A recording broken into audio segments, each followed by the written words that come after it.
এই আমার বান্ধবী আসছে বুঝছো, তোমার সাথে একটু দেখা করতে যাচ্ছে। তাই নাকি? আসো একটু দেখা করে যাও।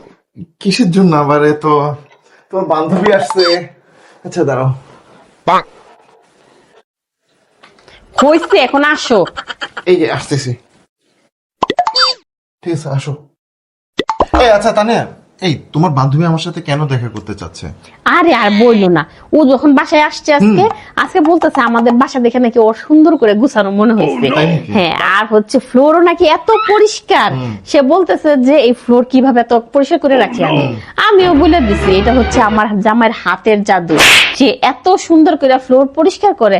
এখন সে তো বাইনা ধরে বসে আছে যে তোমার কাছ থেকে নাকি ফ্লোর কিভাবে পরিষ্কার করে সেটা সে প্র্যাকটিক্যালি দেখবে। এখন তুমি ওই রুমের ফ্লোরটা একটু মুছে ওরে প্র্যাকটিক্যালি দেখাই। তুমি আর কোনো খাইলে কাজ পারবে না। আরে ও নাকি ওর জামাইয়ের একটু শিখাই দিবে, কি বলে না বলে। চলো আসো। নো নো নো কি অবস্থা।